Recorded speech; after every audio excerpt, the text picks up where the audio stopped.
ॐ श्रीगणेशाय नमः। गजाननं भूतगणादिसेवितं कपित्थजम्बूफलचारुभक्षणम् उमासुतं शोकविनाशकारकं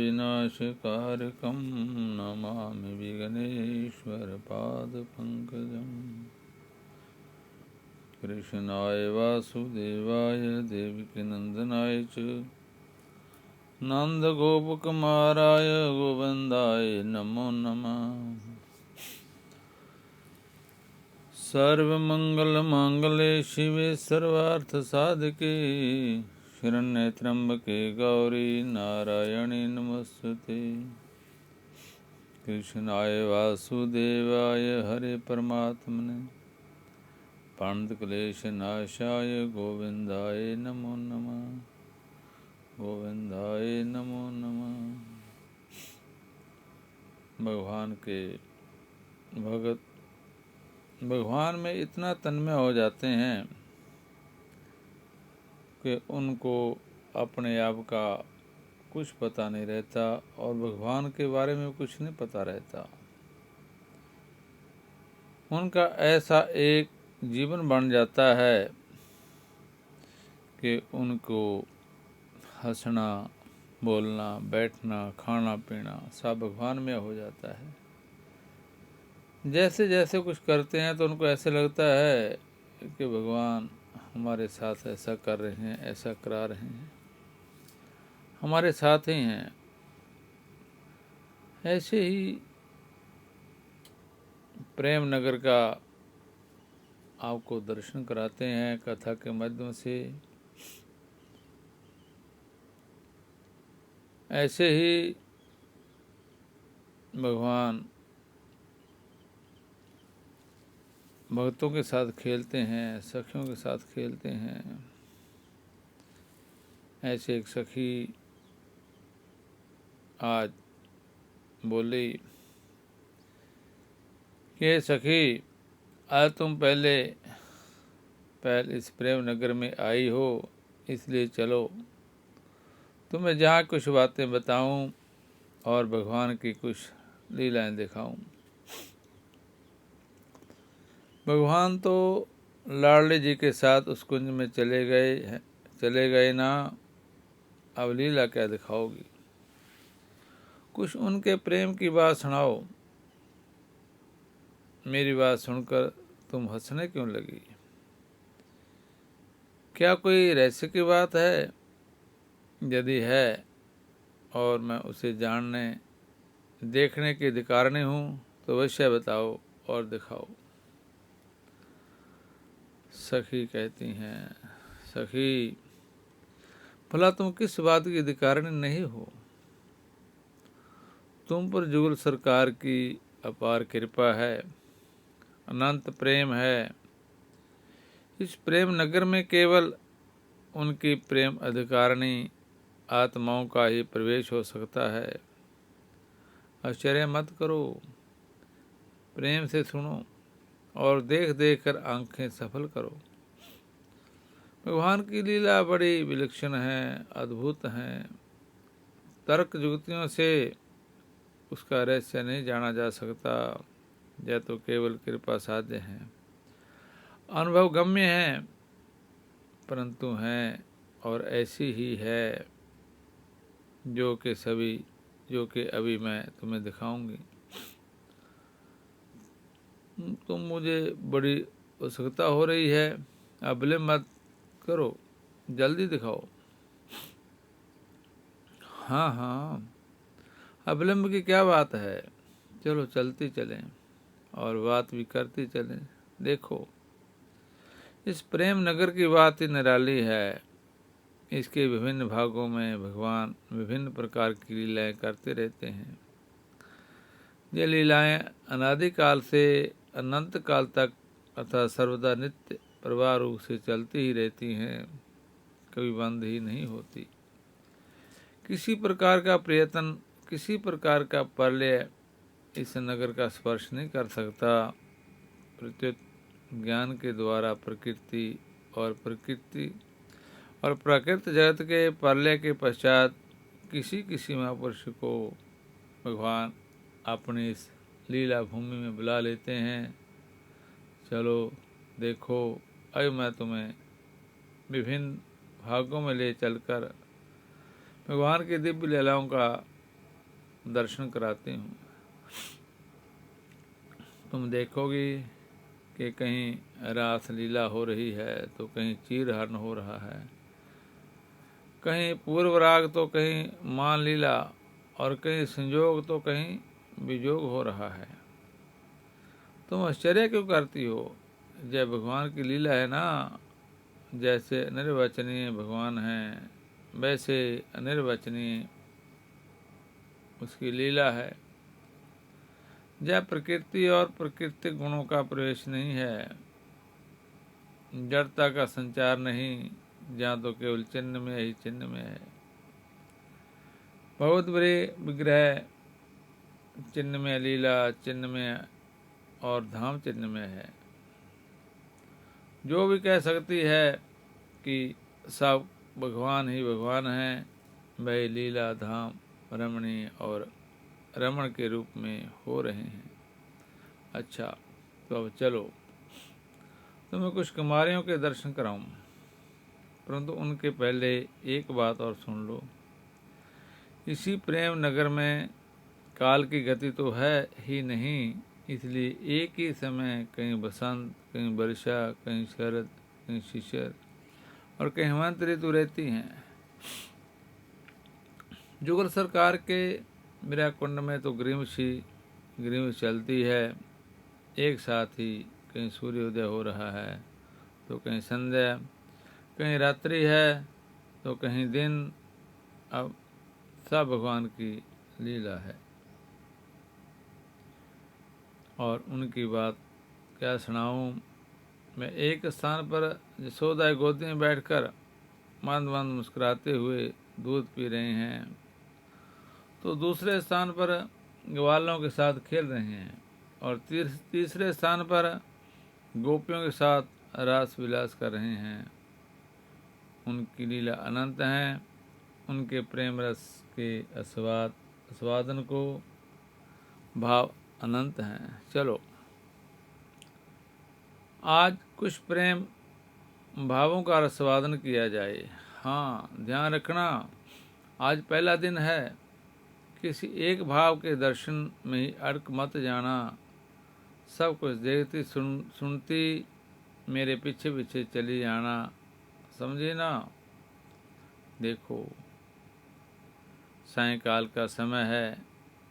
सूर्य की रक्तम रश्मियाँ हरे भरे लता कुंजों पर पड़कर दूसरा ही रंग ला रही हैं। कुंजों के सामने कुछ नन्ही नन्ही सी सुकुमार कुमारियाँ बैठी हुई हैं। देख रही हो ना, उनकी आंखें कितनी उत्सुकता के साथ किसी की प्रतीक्षा में लगी हुई हैं। वह बार बार उचक उचक कर वन की ओर देख लेती हैं। कितनी लगन है, कितनी आतुरता है, कितनी बेकली हैं। बात यह हुई कि आज इन्हें पहले पहल बंसरी की मधुर ध्वनि सुनी है। सुनते ही इनका हृदय वश में ना रहा, जो छटपटाने लगी। क्यों ना हो, जिसे सुनकर बड़े बड़े मुनियों से लेकर शिव तक समाधि का परित्याग करके उसी के रसवाद में लगे रहते हैं। भला उसे सुनकर ये भोली भाली ब्रज कुमारियाँ कैसे अपने को संभाल सकती हैं। हाँ, फिर इन्होंने जाकर अपनी बड़ी बहनों से पूछा कि यह धमनी किसकी है। जब से उन्होंने श्याम सुंदर की रूप मधुरी का वर्णन करके उनके प्रेमिल स्वभाव, बंसरी वादन और नाना प्रकार के विहारों की बातें इन्हें सुनाई हैं, तब से इन्हें और कहीं चैन ही नहीं पड़ता। बड़ी व्याकुलता के साथ गांव को चराकर लौटने का मार्ग देख रही हैं। देखो, उधर देखो, इनकी लालसा पूरी करने के लिए नंद नंदन श्री कृष्ण ग्वाल बालों के साथ बंसुरी बजाते हुए इधर से ही निकल रहे हैं। आगे आगे झुंड की झुंड गायें हैं, पीछे पीछे इसकाओं की भीड़ उन्हीं के स्वर में स्वर मिलाकर गायन करती हुई उन्हीं को देख देख कर प्रेम की मस्ती में छकी हुई चली आ रही हैं। काले काले लंबे घुंघराले बालों से जंगली फूल गिरते जा रहे हैं। कपोलों पर, बनमाला पर, पीत पट पर और बालों पर भी गौरज पड़े हुए हैं। हाँ, मैं देखो बंसुरी बजाते बजाते एक बार मुस्कुराकर प्रेम भरी दृष्टि से उनकी ओर देख लिया। बस अब क्या, ये सदा के लिए उनके हाथों में बिक गई। उनके हृदय में प्रेम का बीज बो दिया गया। इस अवस्था का नाम उपत है। श्री कृष्ण चले गए। अब नंद रानी दूर से दौड़कर उन्हें गोद में उठा ले गई होगी। ना जाने क्या क्या करके वह अपने लाडले लाल की दिन भर की थकावट मिटाती होंगी। ये कुमारियाँ भी अब उन्हें पाने का जतन करेंगी। अब आओ हम दूसरे प्रदेश में चलें। देखो अभी जहाँ सूर्योदय नहीं हुआ है और उनकी अनुराग भरी रश्मियों से प्राची दिशा का मुंह लाल हो उठा है। उधर देखो हेमंत ऋतु की इस सर्दी में कुछ छोटी छोटी लड़कियां श्री कृष्ण के नामों का मधुर संकीर्तन करती हुई जमुना की ओर जा रही हैं। अभी तो इनके सोने का समय है, परंतु जिसे लगन लग गई उसे नींद कहाँ। उसे भला अपने आत्मा के प्राण मनमोहन के पाए बिना कल कैसे पड़ सकती है। इन्हें ठंड की परवाह नहीं, शरीर की सुधा नहीं और गुरुजनों की लाज नहीं। ये तो प्रेम की पगली हैं। जानती हो कि ये क्या करती हैं? इस कड़ाके की ठंड में घंटों जमुना जल में स्नान करती हैं और बालू की मूर्ति बनाकर कात्यायनी देवी की पूजा करती हैं। इनका मंत्र, उफ कितना सीधा मंत्र है। कैसी सरलता के साथ ये अपना मनोरथ देवी के सामने प्रकट करती हैं। जरा भी छल कपट नहीं। कहती हैं, देवी नंद लाडले श्याम सुंदर हमारे पति हों जाएं। कितना सीधा मंत्र है। एक दिन हमारे मनमोहन सरकार इन पर कृपा करेंगे, इन्हें सर्वदा के लिए अपनाएंगे। इन्हें कोई चाहे और वह ना मिलें, ऐसा तो हो ही नहीं सकता। मैं प्रेम परवश हैं, दयालु हैं और बड़े बहुत वत्सल हैं। इस अवस्था का नाम है यत। इसमें भगवान को प्राप्त करने की साधना बड़ी लगन के साथ चलती है। देखो कुछ गोप बधूटियाँ एकत्रित होकर आपस में बातचीत कर रही हैं। चलो पास से सुने। इन प्रेम नगर में भगवत प्रेम के अतिरिक्त और कोई बात नहीं होती। ये गोपियाँ तो श्री कृष्ण प्रेम की मूर्ति हैं। इनकी बात सुनने में बड़ा आनंद है। हाँ सुनो, एक क्या कह रही है।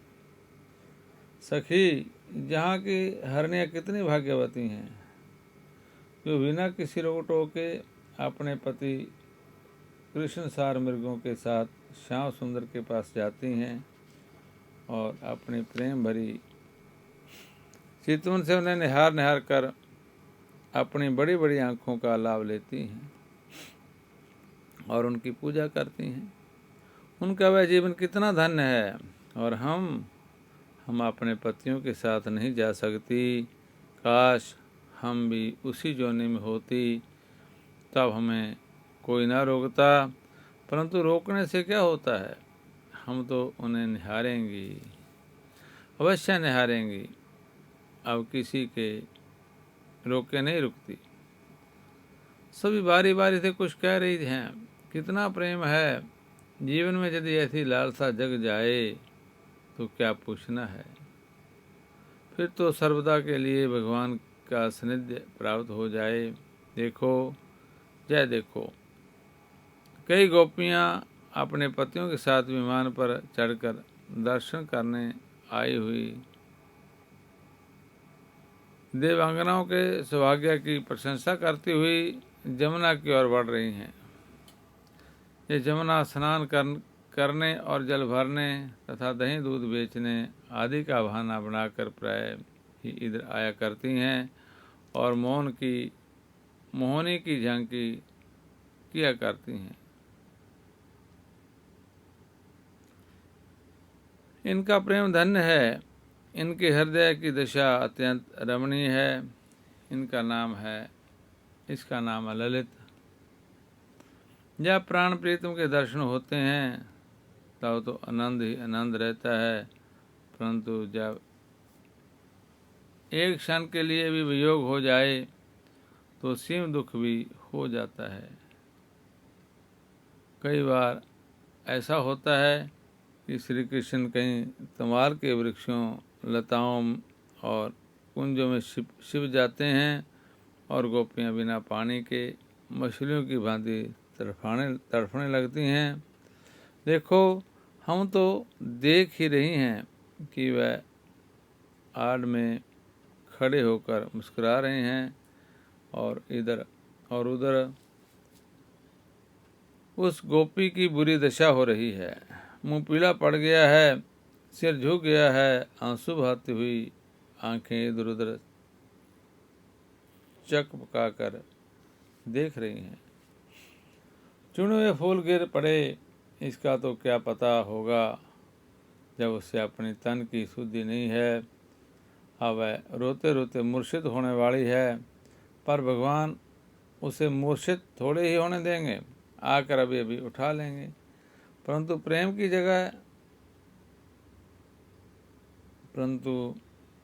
की दिशा है बड़ी सुंदर। इसे दलित कहते हैं। जिसे जय प्राप्त हो जाए उसी का जीवन सफल है। जब दलित दशा का सच्चा प्रकाश होता है तो भगवान श्याम सुंदर आकर मिल जाते हैं। उस दिन की बात है कि श्री कृष्ण रासलीला से अंतर्धान हो गए। हम विकल होकर वन वन में भटक कर उन्हें ढूंढने लगी, वृक्ष लताओं और पशु पक्षियों से पूछने लगी, परंतु कौन बताता है, वह तो हमारा पागलपन था। ढूंढती ढूंढती हम अपने आप को भूल गई, बस केवल रोना ही रोना अवशेष रहा। परंतु उसी रोने के अंदर हमारे हृदयेश्वर प्रकट हो गए। कितना सुंदर था वह क्षण। उन्हें देखते ही मानो मुर्दों में जान आ गई हो। हम सब उठकर खड़ी हो गई। किसी ने पीताम्बर पकड़ लिया, किसी ने उनके हाथ कंधे पर रख लिए और किसी ने अपने हाथों को उनके कंधों पर रख कर अपनी विशेष ममता प्रकट की। उस मिल दशा का वर्णन करना असंभव है। उस मिलने के पश्चात तो हम सब भूल ही गई। विरह का दुख भूल गया और विरह भी भूल गया। उनकी रूप मधुरी का पान करके कोई मस्त हो गई तो दूसरी हृदय के अंतरस्थल में उनके शीतल स्पर्श से समाधिस्थ हो गई। परंतु यह समाधि जोगियों की सी समाधि नहीं थी। इसमें आंखें बंद तो थी, परंतु इसलिए बंद थी कि कहीं हृदय में भी रहे। किंतु हृदय में विहार करने वाले प्राण बल्लभ इन आँखों के मार्ग से निकल ना जाएं। ये संयोग सुख की मस्ती को ही प्रेमियों ने कत्ल दशा बताया है। हाँ, तो उस दिन की बात स्मरण करके हमारा हृदय गदगद हो रहा है। सारा का सारा दृश्य आंखों के सामने नाच रहा है। कैसा सुंदर वह दृश्य था, सुनो सुनो, मैं कहे बिना नहीं रह सकती। श्री कृष्ण के आने पर सब गोपियां तो उनके अनन्य विनय में लगी हुई थी, परंतु रासेश्वरी श्री राधा, अरे उसके प्रेम की सीमता तो फूटी पड़ती थी। विशेष ममता के कारण प्रणय रोष का भाव प्रकट करती हुई वह दूर ही खड़ी थी। उसकी भौहें चढ़ी हुई थी, अदर दांतों तले दबे हुए थे और वह विवलता प्रकट कर रही थी। फिर उनका बड़ा अनन्य विनय किया गया। समय श्री कृष्ण ने अपनी रूठी हुई प्राणेश्वरी को मनाया, तब जाकर के प्रसन्न हुई। जहाँ प्रेम श्रम की शीतल दशा है, यह प्रेम की बड़ी ऊंची स्थिति में ही प्रकट होती है। हमारे जीवन में भला भगवान से रूठने की बात कैसे आ सकती है। हम डरती रहती हैं कि कहीं वह ना हमसे रूठ जाएं, यद्यपि वह तो प्रेम स्वरूप हैं, भला कभी रूठ सकते हैं। परंतु कभी कभी इसकी वृद्धि के लिए रूठने का सा अभिनय कर बैठते हैं।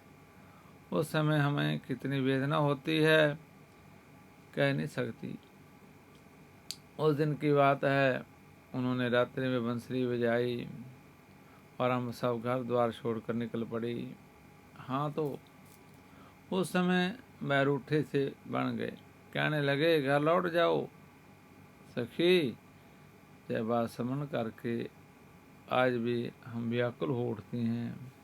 और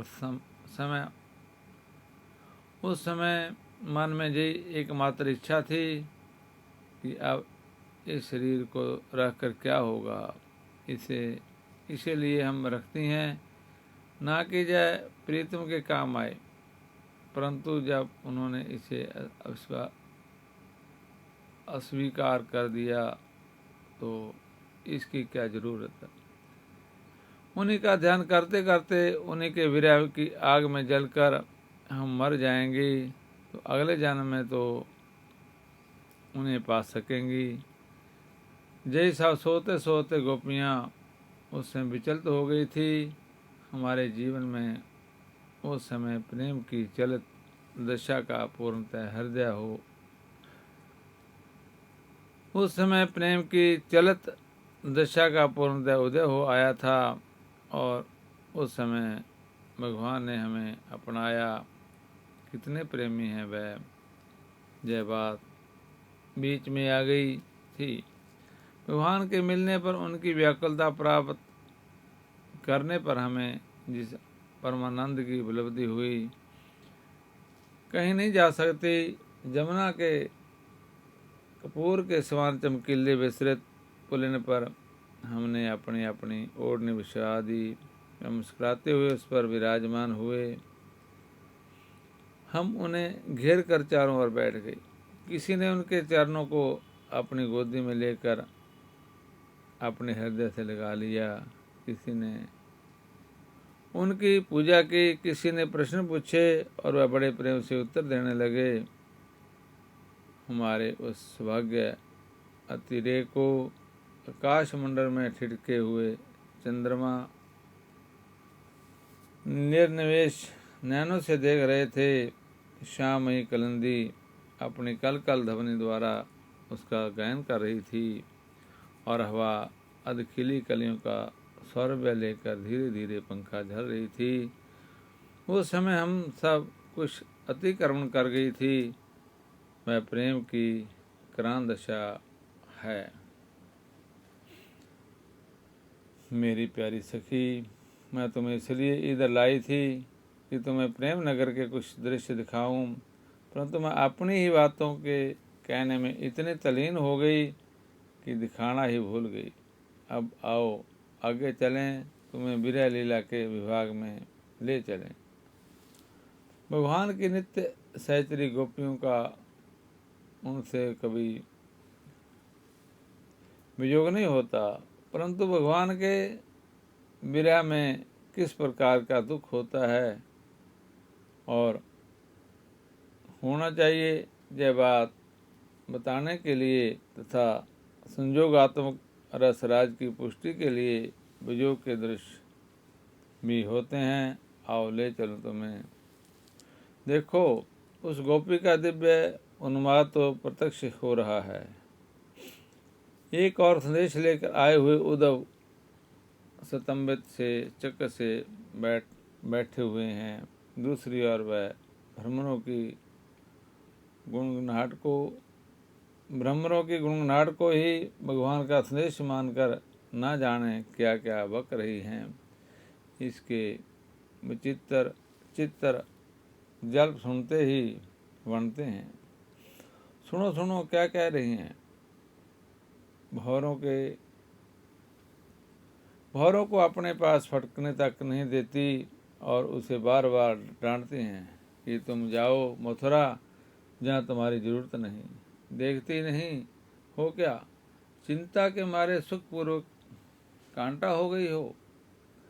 आँखों की खुमारी से साफ जाहिर होता है कि उद्वेग के मारे इसे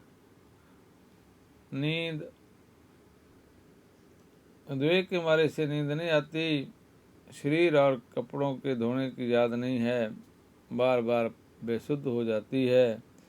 मर मर के जीती हैं और वह भी केवल इसी आशा से कि कभी न कभी प्राण प्यारे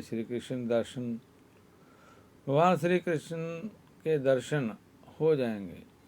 इसके मन में केवल यही बात है कि शायद मेरे मर जाने के बाद वह आए और मुझे ना पाकर दुखी हों। बस केवल उनके मुख के लिए ही जीवित हैं, नहीं तो ना जाने कब है इस संसार से उठ गई होती। इसी का नाम है मृत दशा। अरे देखो देखो, अब इसका हृदय ना जाने कैसे हो गया। कभी हंसती है तो कभी रोती है, कभी मौन हो जाती है, मानो कोई पत्थर का टुकड़ा ही पड़ा हो। सुनो क्या कह रही है। प्राणेश्वर, जीवन धन, आओ केवल एक बार आओ। देखो, जब वही जमुना है ना जिसमें तुम जल विहार करते थे नाथ। जब एक तम वही लताओं की कुंज, वही रात, वही वृंदावन और वही मैं। परंतु तुम कहाँ हो। आओ आओ हे नाथ, हे रमानाथ, ब्रजनाथ, अर्तिनाशन, मगन द्वारम गोविंद, गोकुलम ब्रिज नारायणाबाद। क्या तुम आओगे, सचमुच आकर मुझे उठा लोगे। तुम अवश्य आओगे, आए बिना रह नहीं सकते। देखो कहते कहते रुक गई। अब बोला नहीं जाता। इस प्रेम की गलत दशा को चलो पास से जाकर देखें। अरे यह क्या, इसका मुंह तो प्रसन्नता से खिल उठा। एक ही क्षण में इसकी दशा ही बदल गई। अब तो यह संजोग सुख से संतृप्त में पड़ती है। मस्ती के साथ उठकर तमाल को गले लगा रही है। सच है, सच्चे विरह में भगवान अलग रह ही नहीं सकते हैं। अब इसके लिए सारा जगत प्रियतम हो गया है। अब कभी एक क्षण के लिए भी इसे वियोग का अनुभव न होगा। अब त्रिभुवन अपि तन्मय की सच्ची अनुभूति से प्राप्त हो गई है। अब चलो जूर सरकार के उस कुंज के पास चलें जहाँ छोड़कर हम प्रेम नगरी देखने चली आई थी। जब जूर सरकार निकलेंगे तब हम उन्हें निहार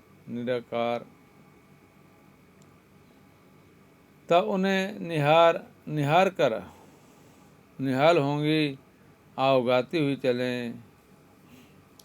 इन नैनन सभी धाम बिलोकिए, सखी चली वे प्रिय निकुंज में, जुगल रास पीजिए। ऐसे ही ब्रज अंगनाएं भगवान को निहारती, देखती और उनके साथ प्रेम लीला करती रहती। अश्रु प्यार, अश्रु प्रेम, ऐसा ही उनका भाव था कि भगवान उनको कहीं दूर नहीं दिखते थे, पास में रहते थे। ऐसे ही और भी सखाओं की लीलाओं का भी वर्णन है। कन्हैया की वर्षगांठ है। इसका जन्मदिन का अधिकांश संस्कार पूर्ण हो चुका है। हमारे छांडलीय विप्र वर्ग के साथ पूजन जगादि संपन्न करा के सत्कृत होकर जा चुके हैं। गोप और गोपियों ने अपने उपहार ब्रज नवजुवराज को दे दिए हैं। अब सखाओं की बारी है। कन्हैया के सखा भी उपहार देंगे, किंतु वह गोप कुमार तो अपने अनुरूप ही उपहार देने वाले हैं। रत्न वर्ण मणियाँ, बहुमूल्य वस्त्र, नाना प्रकार के खिलौने तो पड़े तो बड़े गोप गोपियाँ दूर सत गोष्ठों के गोप भी लाते हैं, किंतु गोप कुमारों का उपहार आप सबसे भिन्न है। कनू, मैं तो तुझे टीका लगाऊंगा। जय आया भद्र, जय शाम के जन्मदिन पर सदा ऐसे ही आता है। मेरे समीप तो कुछ है ही नहीं, तेरी कामदा के गोबर का टीका लगा दूं तुझे। सच लगा। अब जय नंद नंदन तो मानो हर्ष से विभोर उठा है। इसे लगता है कि इतनी महत्वपूर्ण बात महर्षि शांडिल्य को समझ नहीं आई और उसका भद्र कितना बुद्धिमान है। भला गोप कुमार का तिलक गोमय के बिना कैसे संपूर्ण हो सकता है। आज के नाई सिर से चरणों तक नवीन रत्न भरण से सज्जित हैं। हल्कों में अनेक रंगों के रतन मणियों की माला है। रतन खचित नन्हा सा मुकुट है। भाल पर केसर की खौर के मध्य महर्षि के द्वारा लगाया कुमकुम तिलक है, जिस पर अक्षत लगे हैं। भद्र ने अक्षतों के नीचे ठीक भूर मध्य में अपनी नामका से एक छोटा बिंदु गोबर का लगा दिया। अब यह कर्म तो चल पड़ा तो कहीं से एक तिरंगी गुंजा लाया है। श्वेत, कृष्ण और अरुण तीनों के रंग समान हैं। इन्हें इसमें तथा कनाई उसे कर पर रखकर सबको दिखलाता घूम रहा है। इसके नेत्र, इसका उल्लास भरा सबर कहता है, ऐसी अद्भुत वस्तु है कहीं किसी के समीप। कोई रतन इसकी तुलना करने योग्य है क्या। कोई नन्हा मोर पे छलाया है तो कोई 3-4 छोटे किसले। सुबल कहीं से 5 रंगों से अंकित श्वेत पुंडरिक पा गया है। सफल पुष्प पत्ते या पिछी लाए हैं, किंतु कन्हैया तो एक एक सखा का उपहार पाकर ऐसे उल्लासित होता है जैसे उछलता और सबको दिखाता दौड़ता है, जैसे त्रिभुवन का दुर्लभ रतन इसे मिल गया हो। कृष्णचंद्र इतना उल्लासित तो किसी भी गोप या गोपी के भार को पाकर नहीं हुआ। सब गोपियाँ दूरस्थ गोष्ठों से आए गोप नायक महीनों से इसी अन्वेषण में लगे थे कि नंद नंदन को क्या दें। इस दिन जिसे पाकर श्याम प्रसन्न हो, किंतु यह नीर सुंदर जैसे नाचता कूदता उल्लास भरा दिखलाता फिर रहा है। अपने सखाओं का उपहार कोई मूल्य मणि या वस्त्र कहाँ, इसका सहस्रांश भी हर्ष इसमें ला सका।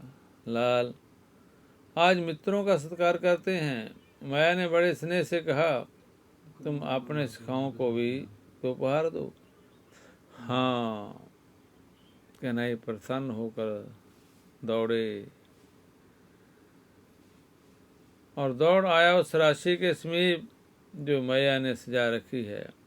इस बार मैया ने बाबा को बहुत सावधान किया था कि उनका नीलमणि अपने सखाओं को ऐसी वस्तु नहीं देना चाहेगा। बाबा ने कई महीने लगाए हैं इन वस्तुओं के चयन में, बहुत प्रयत्न करके दूर दूर से मंगाया है। मैं ठिठकी खड़ी रह गई, बाबा स्तब्ध देखते ही रह गए। इस बार भी वह वही हुआ जो पिछली वर्षगांठ में हुआ आया है। कोई प्रयत्न सफल नहीं हुआ। कुछ भी तो कृष्ण को ऐसा नहीं लगता है कि जो वह अपने किसी सखा को दे सके। कहनाई कोई चमकता मणि, कोई रत्न भरण, कोई वस्त्र उठाता है, देखता है और फेंक देता है। किसी सखा के दिए किसले या गुंजा पिछ फलों को देखता है और हाथ की वस्तु इसे तुच्छ लगती है। नेक बार भाल के गोमय बिंदु तक कर ले गया और हाथ की वस्तु उपेक्षा से फेंक दी इसने। अब तक हर से उछलता, खिलखिलाता, दौड़ता, श्याम सुंदर गंभीर हो गया है और कुछ छिन्न हो उठा है। विशाल अंजन रंजित कमलोचन भर आए हैं अग्रज की और देखा इसने, दादा प्रत्येक वर्षगांठ पर यही होता है। दाऊ ही अपने अनुज का समाधान करते हैं।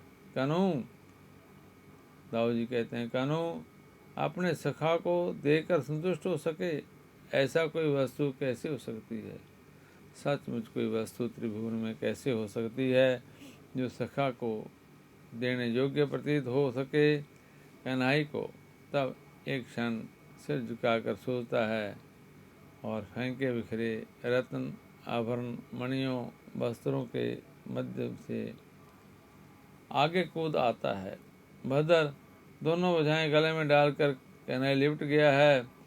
वाणी नहीं कह पाती किंतु इसका प्रेम, इसका रोम रोम कहता है, मैं तेरा, मैं तेरा। तोक सुबल श्री दाम वृथप। अब एक एक सखा के कंठ कन्हई भुजाएं फैलाकर लिपट रहा है।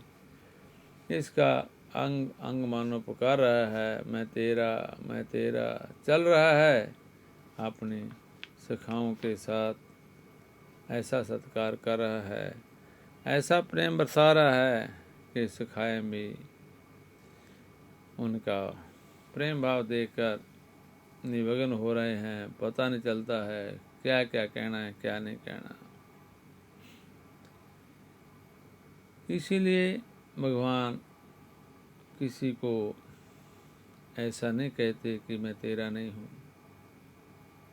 ऐसे ही सभी को मिलते हैं। आज भी जब बहुत प्रेम देखना है तो ब्रिज में ब्रिजंगनाओं के साथ भगवान की लीलाओं का गुणगान करते रहो, गुणगान गाते रहो। ब्रिज में श्री कृष्ण की आत्म परमात्मा मिलने की लीला सदा से होती रही है और कब तक होगी ये कहना संभव नहीं है। कृष्ण की आत्मा राधा हैं, राधा कृष्ण हैं और कृष्ण ही राधा हैं तथा इन दोनों का प्रेम बंसी है।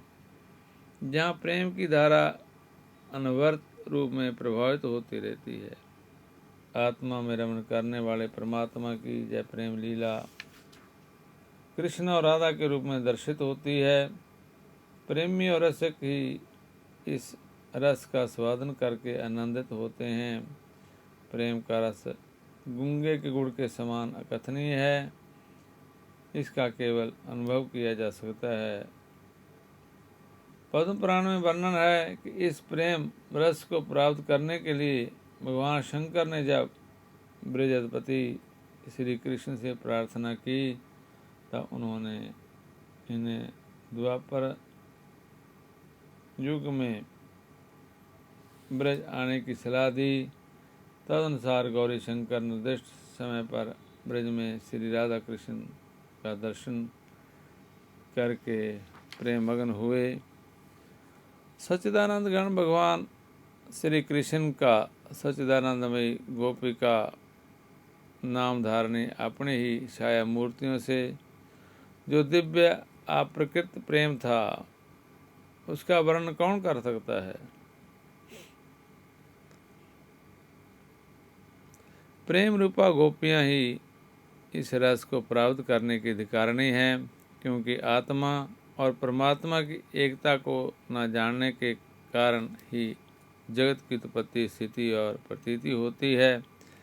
स्वरूप में स्थित होने पर प्रभु को जीव रूप में देखा ही नहीं जा सकता। इंद्रियों के वे को रोककर ही गोपी बना जा सकता है। सदा अधिष्ठान चिंतन और अधिष्ठान रूप से में स्थित रहना ही गोपी भाव है।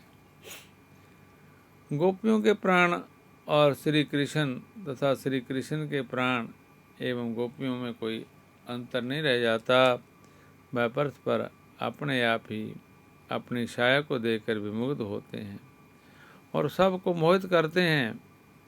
गोपियों ने अपने मन को श्री कृष्ण के मन में तथा अपने प्राणों को श्री कृष्ण के प्राणों में विलीन कर दिया था। गोपियाँ इसलिए जीवन धारण करती थी कि श्री कृष्ण वैसा चाहते हैं। उनका जीवन मरण लोक परलोक सब श्री कृष्ण के अधीन था। उन्होंने अपनी सारी इच्छाओं को श्री कृष्ण की इच्छा में मिला दिया था। ब्रज में श्री कृष्ण का मन और लीला ही सर्वोपरि थी। इसका अनुभव तब होता है जब ब्रह्मा जी के द्वारा गायों और ग्वाल वालों का अपहरण हो जाता है। उस समय वासुदेव सर्वम की उद्घोषणा को साकार करते हुए श्री कृष्ण गाय, बछड़े, ग्वाल वाल आदि के रूप में 1 वर्ष तक रहकर गोपियों को आनंदित करते हैं। प्रभु की इस लीला को देखकर स्वयं बलभद्र जी भी चकित हो जाते हैं। विषय अनुराग काम है तथा भगवत अनुराग प्रेम है।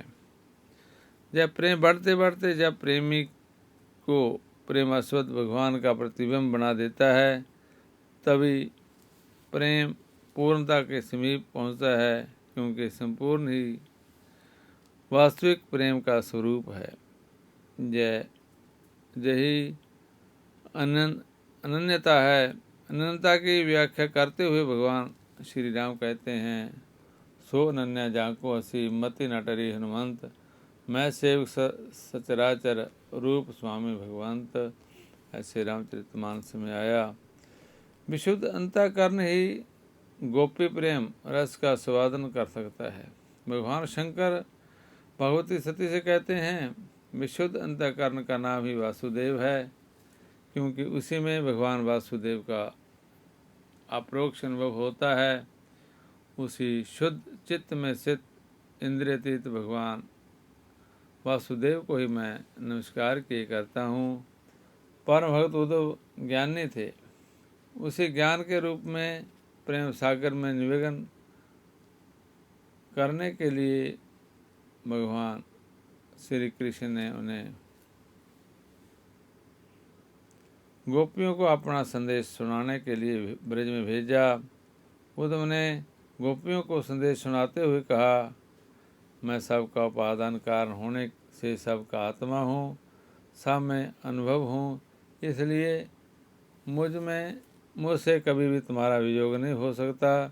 जब संसार के सभी भौतिक पदार्थों में आकाश, वायु, अग्नि, जल और पृथ्वी ये पांचों भूत व्याप्त हैं, इन सब अवस्थाओं में बने हैं और ये ही उन वस्तुओं के रूप में हैं, वैसे ही मैं मन, प्राण, पंचभूत, इंद्रिय और उनके विषयों का आश्रय हूँ। मैं मुझ में है और मैं उनमें हूँ, और सच पूछो तो मैं ही उनके रूप में प्रकट हो रहा हूँ। गोपियों ने भगवान श्री कृष्ण का संदेश अपनी बुद्धि और प्रेम के अनुरूप ग्रहण किया, पर भ्रमर गीत के रूप में प्रेम की अकथनीय प्रेम धारा में ज्ञान को उभाकर उद्धव जी को स्वयं अपनी प्रेम के रूप में निवेदन कर गोपी भाव समझने को बाध्य कर दिया। प्रणाम स्वरूप उद्धव स्वयं गोपी बनकर श्री कृष्ण के पास पहुँचे। भगवान श्री कृष्ण उन्हें गोपी के रूप में देकर उनके समर्पण के भाव को समझ गदगद होकर तथा गोपीनाथ बनकर उन्हें हृदय से लगा लिया। जिस तरह माता जानकी के क्षण भर के सत्संग से जटाऊ मैं जानकी के समान भगवत चरण का चिन्ह करने लगे, तब उसी प्रकार उद्धव जी ज्ञान वैराग्य भूल कर गोपियों के समान प्रेम मगन हो गए।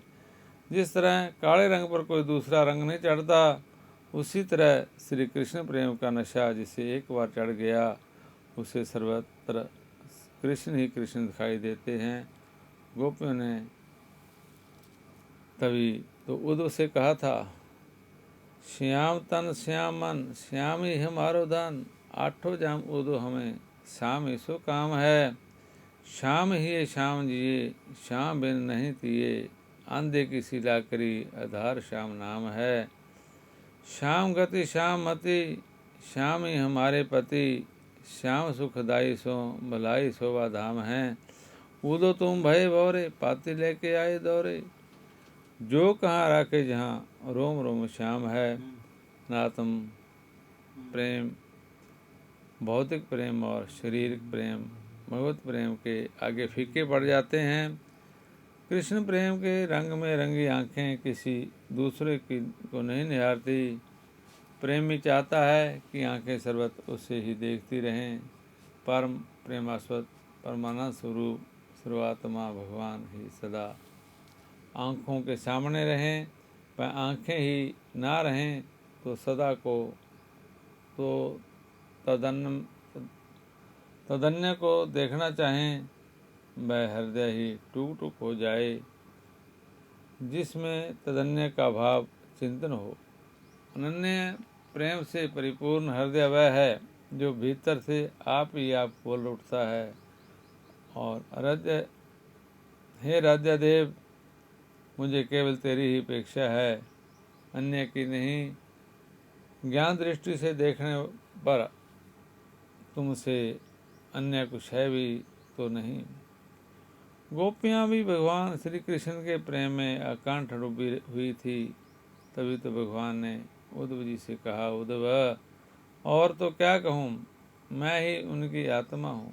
वह नित्य निरंतर मुझ में ही तन में रहती हैं।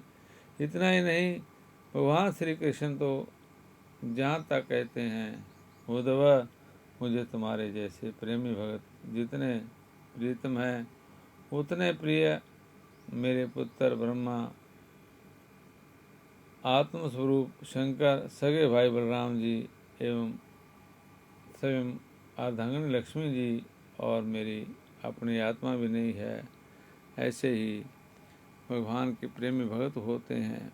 जैसे जैसे भगवान के नाम का कीर्तन करते हैं, सेवा सिमरन करते हैं, ऐसे ही हमारे में भी भगवान के प्रेम का जो बीजा हुआ है उत्पन्न हो जाता है। उसका पालन पोषण करना हमारा कर्तव्य हो जाता है।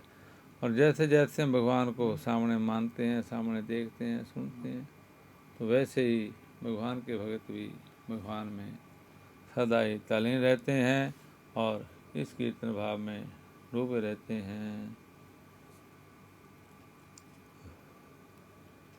राम राम राम सीताराम राम राम, राधे श्याम श्याम श्याम राधे श्याम श्याम श्याम, राधे श्याम श्याम श्याम, राधे श्याम श्याम श्याम, राधे श्याम श्याम श्याम, राधे श्याम श्याम श्याम, राधे श्याम श्याम श्याम, राधे श्याम श्याम श्याम, राधे श्याम श्याम श्याम, राधे श्याम श्याम श्याम, राधे श्याम श्याम श्याम राधे श्याम श्याम श्याम राधे श्याम श्याम श्याम राधे श्याम श्याम।